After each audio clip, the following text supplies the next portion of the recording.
to lift the payload to the third level. There are around 7 billion people on planet Earth, and nearly 6 billion are glued to their cell phones 24 hours a day, 7 days a week. Well, maybe 1 billion. Anyhow, from texting to surfing the web and even watching TV, we use our cell phones to do just about everything today. We assume that these devices that we can't live without are safe for us, and if you ask any major cell phone manufacturer, they'll tell you that they are. But behind countless PR campaigns and corporate-funded studies lie the ugly, possible truth about the hidden effects that cell phones have on us. So if you think that talking on your cell phone for hours on end is perfectly safe, then everything you know is wrong.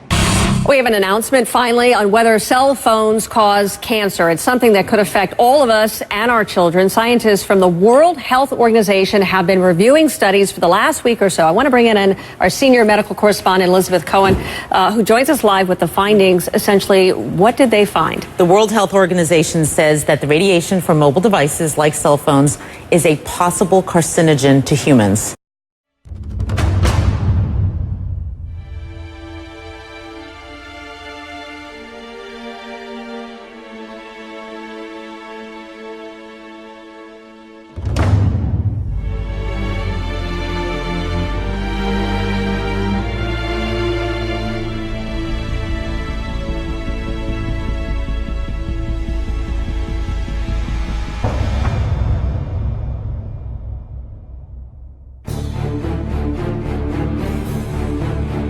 Something else that might surprise you. The cell manufacturers themselves actually advise against putting the cell phone right next to your head or really anywhere in your body. What is it that the industry knows about cell phones that you say they're not telling us?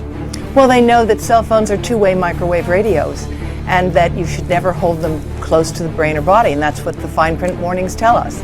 They also know that these radio frequency signals from cell phones can damage DNA, and in animal studies show damage to the brain, liver, eyes, and skin.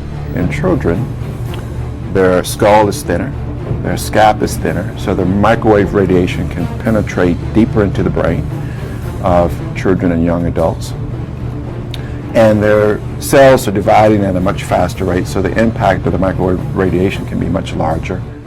But there have been no studies on children in cell phone safety. An important new alert about the safety of cell phones and the possible risk of cancer, brain cancer in particular. It comes from the World Health Organization, the powerful health arm of the United Nations, and scientists from 14 countries have reversed those years of reassurance. After a new review of all the evidence, the scientists decided to put cell phones in the same risk category as chloroform, exhaust from gas engines, and the pesticide DDT. So what has changed? How strong is the evidence? Our Jim Sciutto has spent the entire day questioning the experts. He's here now. Jim. Well, Diane, this is a first, and it's a big reversal for the WHO, which had insisted there is no evidence of a link between cell phones and cancer. Now it says it has found that evidence, and while it's still collecting data, felt it was necessary to issue this warning now. This is your brain with a cell phone turned off, and this is your brain with a cell phone turned on. Notice the red areas at the top. Studies had already established that radiation from cell phones increases brain activity. Today, for the first time, the WHO concluded that low-level radiation from cell phones could possibly cause cancer.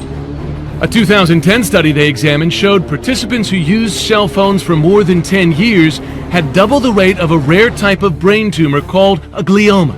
Placing cell phones in the same category as lead and engine exhaust, the director of the WHO's cancer research arm said in a statement, "Given the potential consequences for public health, it is important to take pragmatic measures to reduce exposure." A small but growing group of scientists say that since the cancers involved take years, even decades to develop, there is a need to act now. A lot more research needs to be done, but science is very slow on these matters. It took decades to move from cigarettes may cause harm to cigarettes actually cause harm. Today, CTIA, the group representing the wireless industry, noted the WHO did not conduct any new research, adding, in the past it's given the same score to pickled vegetables and coffee. Ellie Marks blames her husband's brain cancer on 20 years of cell phone use, noting his tumor grew on the side of his head where he held his cell phone. We noticed that even some cell phone companies recommend keeping phones at a distance from the body. For the iPhone, 5/8 of an inch. For the BlackBerry, a full inch. So it doesn't work with the power. It works because of the erratic nature of the signal.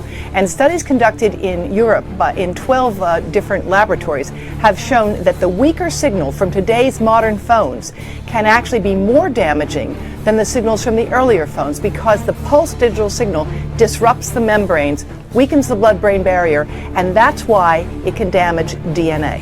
We know enough now to take simple precautions, and we don't need to stop using phones. We just need to be smarter about how we do. Right, which is why I think that this can go the wrong way for the cell phone industry or the right way. If they know something, tell us, and we can change it. Unlike smoking, as you've said, we can figure out ways to use cell phones more effectively.